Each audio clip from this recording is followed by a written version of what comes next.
Hello dear student, welcome to all of you my YouTube channel medical education by Ankit. तो आज के हम topic में देखने वाले हैं nursing responsibility for biomedical waste. ठीक है, बायोमेडिकल वेस्ट को मैनेज करने के लिए नर्सिंग रिस्पॉन्सिबिलिटी क्या है इसको देखने वाले। ठीक है, इससे क्वेश्चन शॉर्ट क्वेश्चन में आता है, शॉर्ट आंसर आपको लिखने के लिए आ सकता है।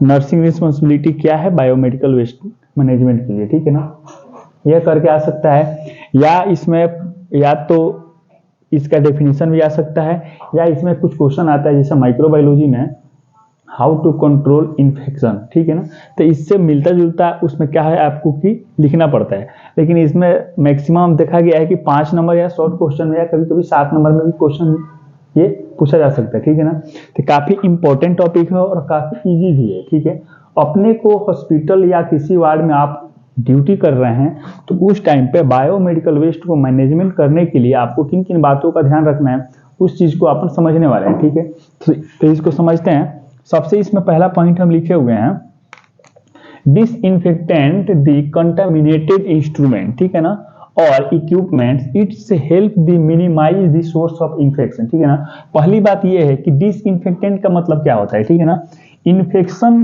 को अगर कोई भी इंस्ट्रूमेंट है तो अगर आप यूज में ले रहे हैं, पेशेंट के साथ केयर, पेशेंट को आप केयर प्रोवाइड कर रहे हैं या कुछ भी मेडिकेशन कर रहे हैं, कोई भी आप प्रोसीजर को आप उसको समझ लीजिए, उस टाइम पे आपको क्या होगा कि जब भी कंटेमिनेटेड उसके पेशेंट के कंटेंट में आता है तो उसको कंटेमिनेटेड माना जाता है। ठीक है, तो उस कंटेमिनेटेड इंस्ट्रूमेंट को क्या करना है हमको कि डिसइंफेक्टेंट करना है। डिसइंफेक्टेंट का मतलब होता है कि फ्री फ्रॉम माइक्रो ऑर्गेनिज्म। ठीक है ना, आपको वहां पे क्या करना है कि माइक्रो ऑर्गेनिज्म या कोई पैथोजेनिक बैक्टीरिया हो या कुछ वायरस, कुछ भी मतलब माइक्रो ऑर्गेनिज्म को क्या करना है कि डिसइंफेक्टेंट करना है। कंटेमिनेटेड इंस्ट्रूमेंट और equipments it helps to minimize the source of infection. ठीक है ना, अगर आप कोई भी प्रोसीजर कर रहे हैं तो आप इंस्ट्रूमेंट को क्या कर रहे हैं, डिसइंफेक्शन उसको करते हैं। ठीक है ना, क्लीन करते हैं या उसको स्टरलाइजेशन करवाते हैं। ठीक है, उस टाइम पे क्या होता है कि सोर्स ऑफ इन्फेक्शन मिनिमाइज मतलब कि कम हो जाना है, और किस चीज का कम हो जाना है, सोर्स ऑफ इन्फेक्शन का। अगर आप इंस्ट्रूमेंट को आप यूज में ले रहे हैं उसको डिसइंफेक्टेंट नहीं कर रहे हैं, ठीक है, तो आपको क्या होगा कि उससे इंफेक्शन होने के चांसेस और बढ़ेगी। लेकिन आप इसको फॉलो अप करते हैं, डिसइंफेक्टेंट कर रहे हैं तो इंफेक्शन का जो सोर्स है वो कम हो जाएगा। तो ये पहला पॉइंट है जो कि इंपॉर्टेंट पॉइंट है। ठीक है, उसके बाद से समझते हैं दूसरा पॉइंट है, identify the helps of waste,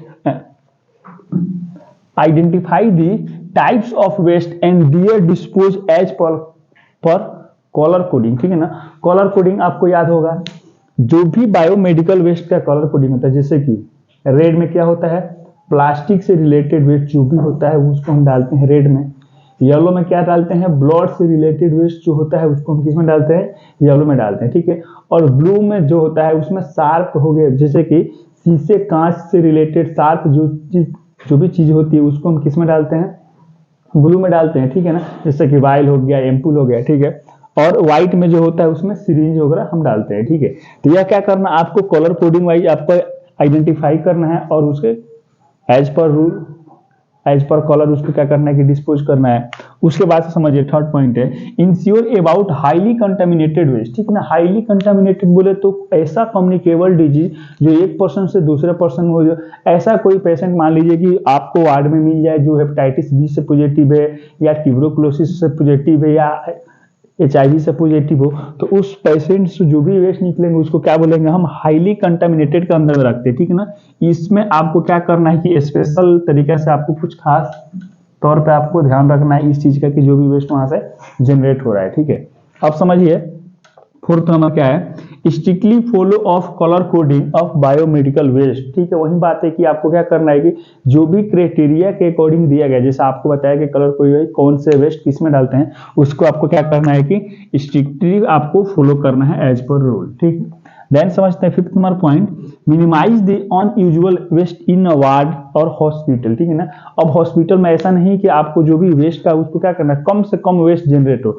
for example कि अगर कोई पेशेंट है, उसका टेंडर भी आ रहा है, उसको पेशेंट को कुछ खिलाने के लिए भी बाहर से चीजें आ रही है, तो वो लोग भी थोड़ा सा वेस्ट का जो होता है वो ज्यादा मतलब वो वार्ड में कचरा करते हैं। ठीक है ना, तो उसमें आपको ध्यान रखना है, उनको भी आपको टीच करना है और उनको भी बताना है कि जो नॉर्मल वेस्ट का जो कंटेनर रहता है, जैसे कि बहुत सारे हॉस्पिटल में ग्रीन कलर का भी रहता है, बहुत सारे हॉस्पिटल में कभी कभी मतलब ब्लैक कलर का भी देखता है, या उसका ऐसा मतलब जनरल में भी रहता है, ठीक है ना। तो उस चीज को आपको ध्यान रखना है और उनको भी टीच करना है कि इसमें कैसे उसको वेस्ट को कम से कम किया जा सकता है।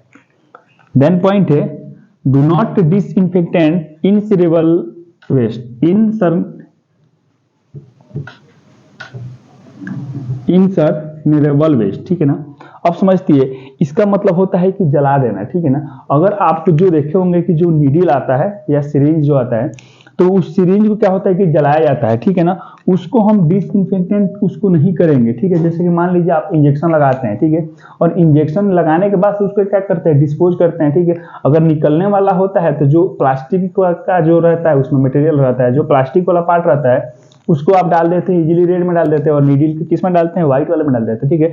तो उसको ये बात, इसका मतलब ये हुआ कि उसको आपको डिसइंफेक्टेंट करने की क्या जरूरत है, क्योंकि दोबारा यूज में तो लाना नहीं है, उसको सीधे डाल दीजिए कि व्हाइट में डाल दिया, और उसको उसको क्या किया जाता है कि उसको जला दिया जाता है, ठीक है। अब नेक्स्ट पॉइंट समझते हैं, 7th number, use available chemical for disinfectant as per rule, ठीक है।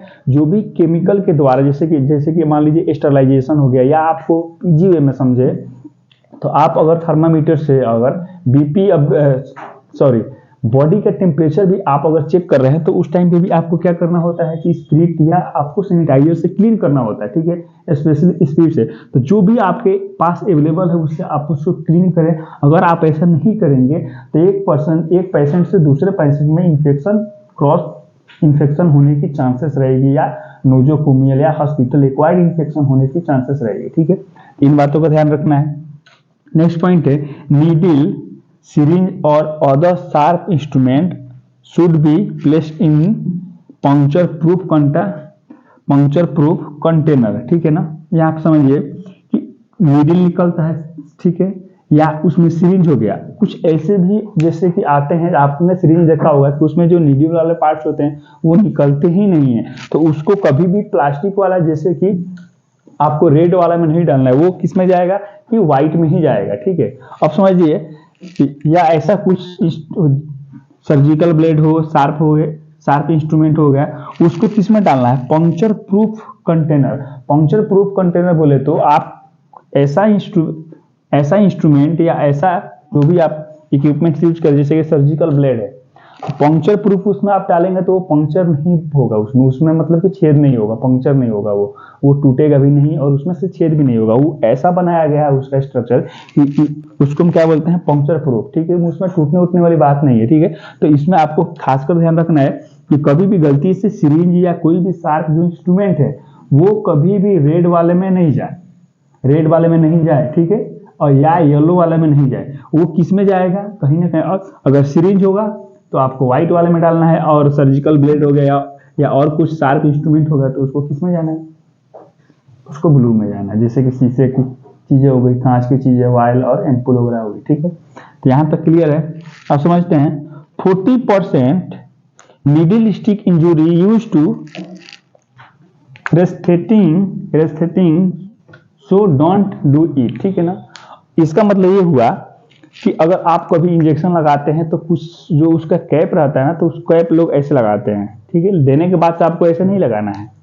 देने के बाद से अगर आपको इसमें प्लास्टिक वाला वेस्ट है तो आपको व्हाइट में डाल देना है। अगर इसमें प्लास्टिक वाला जो पार्ट रहता है वो अगर निकलने वाला हो तो निकाल कर आपको जो नीडल जो बचता है उसमें से उसको आपको किस में डालना है, व्हाइट वाले में डालना है। बाकी प्लास्टिक वाला वेस्ट जो होगा उसको आपको प्लास्टिक वाले में आपको डाल देना है, ठीक है। तो नेक्स्ट पॉइंट समझते हैं, 10वीं नंबर का पॉइंट जो है, always D handle procedure with the gloves and mask, ठीक है। यहाँ पे क्या है, ग्लव्स एंड मास्क, ठीक है। अगर कोई भी आप अगर प्रोसीजर कर रहे हैं, ठीक है, पेशेंट को केयर कर रहे हैं या कोई भी आपको प्रोसीजर कर रहे हैं, तो आपके हाथों में ग्लव्स और फेस पे क्या होना चाहिए कि मास्क होना चाहिए, ठीक है। क्योंकि अपने बॉडी में अगर सबसे ज्यादा अगर इन्फेक्शन स्प्रेड होने के और इन्फेक्शन फैलने की जो चांस है वो अपने हाथ से होता है। क्योंकि आप एक पेशेंट को टच करते हैं, कोई भी अगर मान लीजिए कि आप वाइटल साइन चेक कर रहे हैं तो आपको बिना टच किए हुए नहीं हो सकता है। या आप कोई अगर रेस्पिरेटरी सिस्टम का कोई डिजीज कोई भी अगर पेशेंट है जिसके ड्रॉपलेट इन्फेक्शन के चांसेस, छींकने या खांसने से अगर इन्फेक्शन होने की चांसेस है, तो उस कंडीशन में आपको ये ग्लव्स और मास्क जो है ये मोस्ट इंपॉर्टेंट थिंग्स है। इससे क्या होगा कि इन्फेक्शन जो होगा वो कंट्रोल होगा। आप एक पेशेंट से दूसरे पेशेंट के इन्फेक्शन को नहीं देंगे या अपने आप के पे भी नहीं लेंगे, ठीक है। देन है 11वीं नंबर का universal precaution to avoid infection, ठीक है ना। यूनिवर्सल प्रिकॉशन जो होता है, जैसे कि आपने अगर किसी हॉस्पिटल में अगर आप जॉब कर रहे होंगे या ड्यूटी करेंगे तो आपको मिलेगा कि जो कुछ पेशेंट होते हैं उनको जो यूनिवर्सली प्रिकॉशन किया जाता है। जैसे यूनिवर्सल का मतलब है कि पूरे दुनिया में, ठीक है ना। यूनिवर्स मतलब कि पूरी होल वर्ल्ड में, ठीक है।